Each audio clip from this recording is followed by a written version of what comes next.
Bien, en este video vamos a estar discutiendo los contenidos que corresponden a principalmente las patologías que afectan el aparato reproductor, tanto femenino como masculino. Vamos a empezar a discutir las patologías del aparato genital femenino. Recordaremos un poco que el aparato reproductor y genital femenino está constituido por diferentes órganos, tanto internos como externos. Estos órganos pueden verse relacionados con patologías de diferentes naturalezas, patologías inflamatorias, patologías neoplásicas de carácter benigno y de carácter maligno. Lo más frecuente que nosotros vamos a encontrar son, dependiendo el nivel de la ubicación y la edad en que se encuentre la paciente, habrán patologías en cada una de estas categorías. Y lo vamos a hacer analizando por órganos o segmentos de órganos. Cuando analizamos el aparato reproductor femenino, tanto por examen y por frecuencia de patologías, vamos a encontrar que la vagina, el cérvix y la vulva se ven afectados en mayor o menor frecuencia de patologías.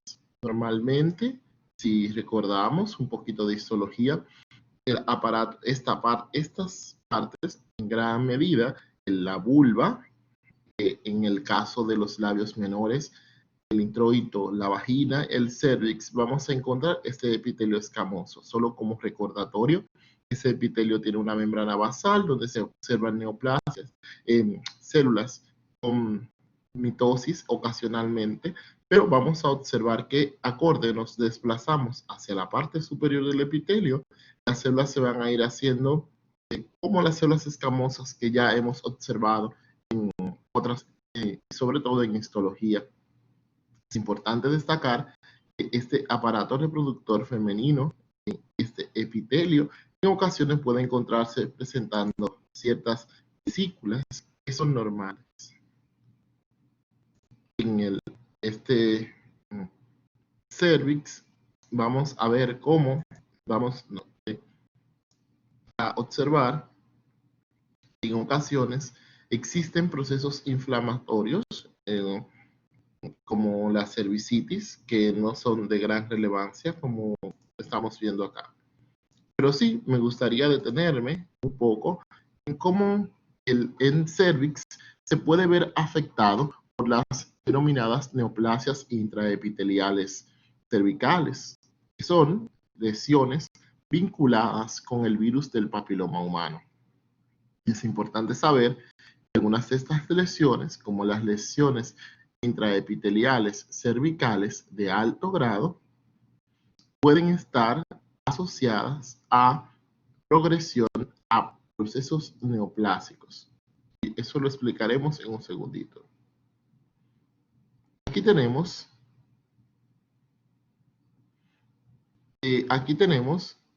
unas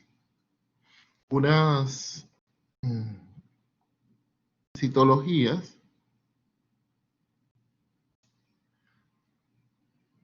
una histología donde podemos ver una transición entre un epitelio cervical normal y un epitelio exocervical con una displasia de alto grado. Esta displasia, que es esta zona que se puede observar acá, en esta zona, corresponde a una displasia que nosotros podemos gradar en función de si está solo en el tercio inferior del epitelio, si se extiende a la parte media del epitelio o se ocupa todo el espesor del epitelio en 3 grados. Aun cuando en la práctica y actualmente se dividen solo en alto y bajo grado. Esto es y algo que me quiero detener un momento, es que estas lesiones que son precursoras de cervix se encuentran asociadas a que yo puedo diagnosticarla de manera temprana mediante una prueba poco invasiva que es la citología o lo que comúnmente llamamos Papá Nicolau. Una citología exfoliativa del cervix nos va a permitir observar estas células. Esto es un estudio citológico donde yo tengo células escamosas con displasia. Bien, estas células con displasia me van a permitir hacer un diagnóstico temprano y hacer una corrección. Esa es una prueba que se fue desarrollada hace décadas, en la década de los 40, por el doctor Papanicolaou, por eso el nombre de la prueba, con la cual yo puedo examinar estas células. Pero cuando nosotros se nos pasa todo esto, es frecuente que aparezca una neoplasia en el cervix, que es la más frecuente, que es el carcinoma escamoso. Un carcinoma escamoso, donde vamos a encontrar esto como marca la flecha. Lo primero, la invasión de células, como su nombre lo indica, escamosas, células epiteliales escamosas, que van a estar, además de todas las características de malignidad que ya hemos discutido, van a estar invadiendo el estroma. Este carcinoma de células escamosas está vinculado especialmente a los virus del papiloma humano en los subtipos 16, 18, 45 como lo más importantes, que son los denominados de alto riesgo. Este virus puede detectarse temprano por pruebas moleculares que podemos indicar en cualquier lugar, y también podemos aplicar vacunas que son de carácter preventivo. Pero si todo esto se nos ha pasado, esto es un carcinoma de células escamosas. Aquí tenemos epitelio escamoso, esto es un cervix, esto es inflamación, no es muy relevante para nuestro diagnóstico.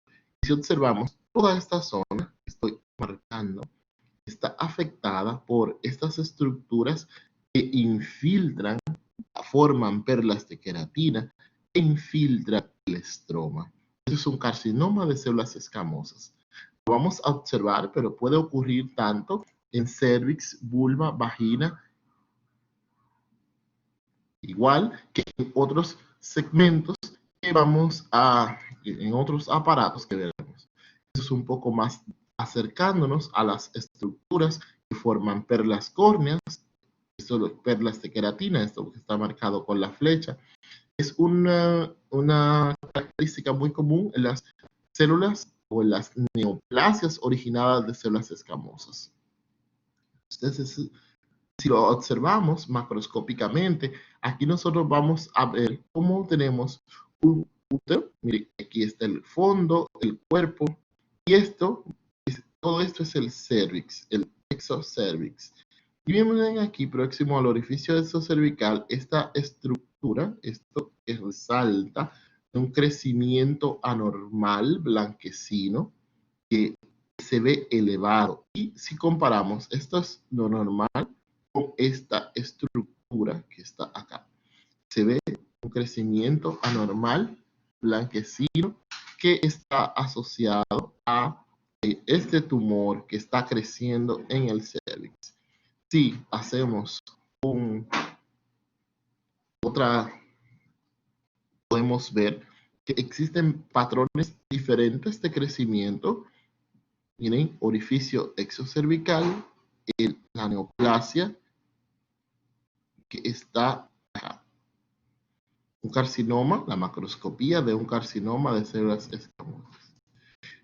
Dependiendo del tiempo y la progresión, ese es otro útero, donde hemos hecho un corte longitudinal. Bien, y aquí tenemos el cervix, aquí tenemos el cuerpo uterino. Observamos esta neoplasia que ya ha crecido, se extiende desde el cuello, una parte al istmo y cuerpo, y probablemente a la las estructuras que estaban próximas antes del momento de su extirpación. Aquí, aunque no es de mucho de nuestro interés, como ya esta neoplasia se ha adherido a otras estructuras. Bien, esto es cuanto al cervix. Recordar el virus del papiloma humano como causante. Si continuamos dividiendo el endometrio, el útero, perdón, en sus diferentes partes, el miometrio, el cuerpo uterino, es un lugar donde con frecuencia van a aparecer. Si recuerdan, ese cuerpo uterino yo puedo tener una capa interna, que es el endometrio. En ese endometrio vamos a ver diferentes patologías. La primera que vamos a ver son los pólipos endometriales. Recordará de patología 1 que un pólipo endometrial va a ser una estructura en la que vamos a ver esta estructura que es un crecimiento hacia la cavidad. Miren, ese es el cervix, el cuerpo uterino, lo hemos cortado, esta es la cavidad endometrial, y en el fondo de la cavidad endometrial está esta estructura. Esa estructura es un crecimiento polipoide, y polipoide significa que es como una masa que es péndula hacia la cavidad, que crece hacia la cavidad, y ese crecimiento polipoide corresponde a la macroscopía de un pólipo endometrial. Estos pólipos endometriales, microscópicamente, vamos a ver si nos ubicamos. Microscópicamente, este pólipo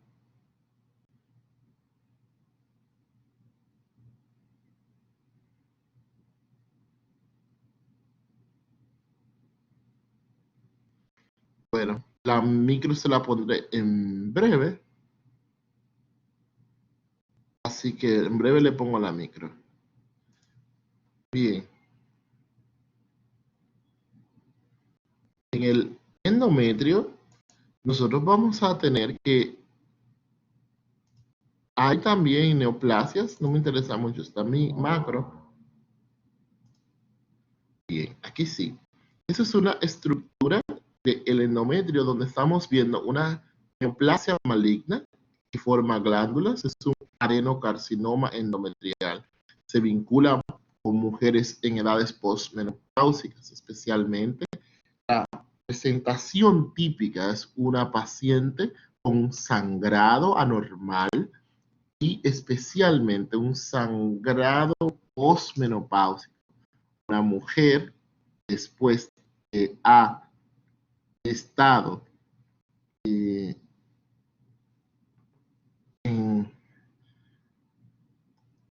ha cesado, que está en el climaterio, la recurrencia de la menstruación, regresa con un sangrado o un manchado, es un signo de alarma.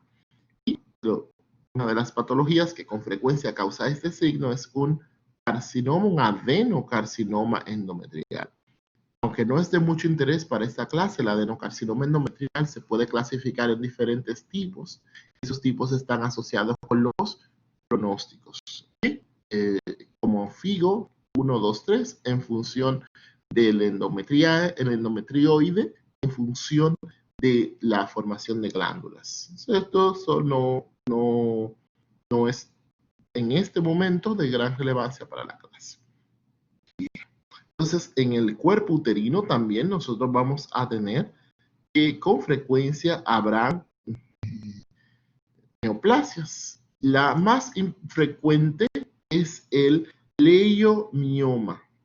Leio, recordar de patología, músculo liso, una neoplasia benigna formada por músculo liso. El lugar más frecuente de los leiomiomas en términos generales es el útero, pero podrían pasar en otras localizaciones. Pero hablando de aparatos reproductor femenino, el leiomioma es una neoplasia muy frecuente, suele ocurrir en el útero, y dentro del útero lo podemos subclasificar en varios tipos. Hay uno que es denominado como submucosos, este que está resaltado con la flecha, en el cual vamos a ver que el leiomioma crece hacia la mucosa, hacia el endometrio. Este puede estar asociado con síntomas especialmente el sangrado. Los leiomiomas suelen ocurrir en mujeres jóvenes y se vinculan a que disminuyen su tamaño con la edad. Esos es el primer tipo. El segundo tipo son los denominados intramurales, como se ve en la flecha. Y este tipo está vinculado sobre todo a que crece dentro del miometrio. Por lo tanto, no se asocian con mayores síntomas. Sus únicos síntomas pueden estar asociados a que si son muy grandes durante el embarazo, podrían competir por tamaño y estar vinculados a esto, a dificultades por la competencia de tamaño. Y los denominados subserosos están localizados hacia la periferia, hacia la serosa o en la serosa. Igual no están vinculados a sintomatologías.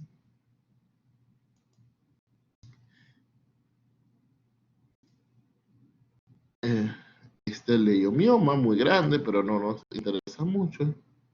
Microscópicamente, nosotros vamos a ver, aunque esto es algo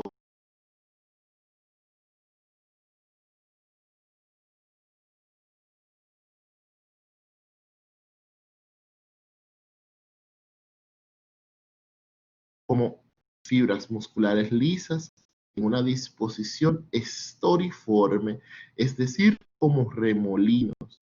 Estos leiomiomas están vinculados, como les decía, a su origen muscular liso, y si hacemos el análisis detallado microscópico, observaremos que son fibras musculares lisas, en las que no hay ningún signo de atipia, sino que se ven como perfectas fibras musculares normales. Existen formas malignas como el leiomiosarcoma, aunque es bastante poco frecuente, lo vamos a ver.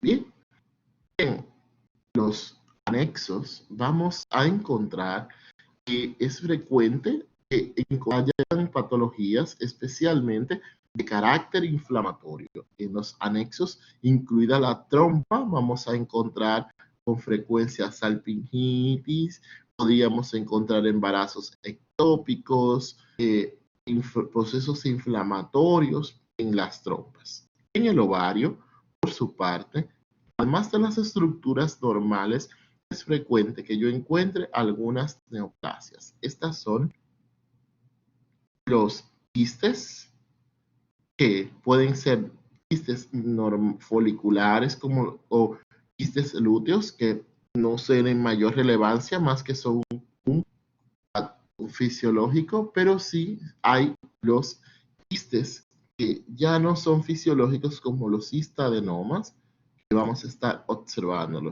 Un cistadenoma, eso es un ovario, una gran cavidad quística, y esta estructura está marcada aquí con una flecha, es una estructura papilar, ya la veremos microscópicamente. Si vemos, este quiste tiene una pared en general lisa y está lleno de un líquido claro, un líquido que es transparente. ¿Bien? Aquí, viendo este otro quiste, aquí sí ya abundan las estructuras papilares, todas estas que están acá o aquí, y es una pared relativamente lisa. Vamos a ver. Entonces, microscópicamente, esta es una estructura quística, ya eso se discutió en histología 1, pero un ovario con un quiste. Ese quiste tiene unas proyecciones papilares que están marcadas aquí con la flecha. Entonces, eso es un cistadenoma papilar. Ese cistadenoma papilar puede tener subclasificaciones dependiendo del epitelio, como si es submucoso o seroso, en este caso es seroso. Aquí, un poco más cerca, las estructuras papilares, todas las que se pueden ver. Limitamos esta que se ve muy bien, o esta. Un cistadenoma papilar.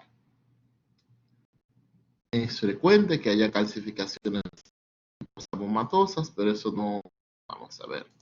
Y ese cistadenoma papilar es una neoplasia muy frecuente. Existe unas versiones malignas como el cistadenocarcinoma, que también puede ser papilar, y en el ovario podríamos observar otras neoplasias, tanto benignas como malignas, como los tumores de las células de la granulosa, estas estructuras que estamos aquí. Y esta es la macroscopía.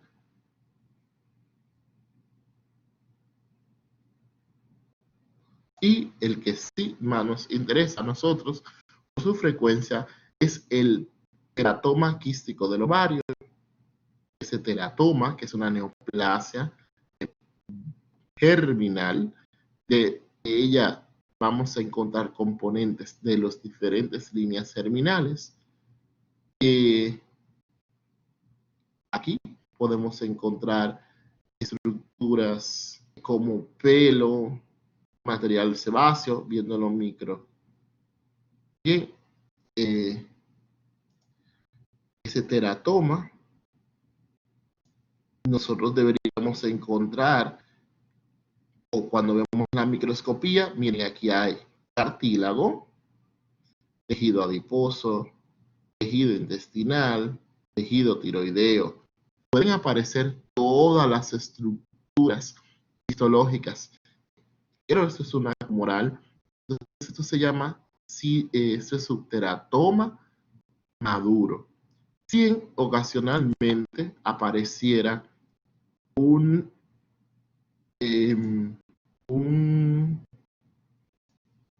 tejido inmaduro como la cresta neural, entonces ahí estaríamos ante una versión de un teratoma inmaduro.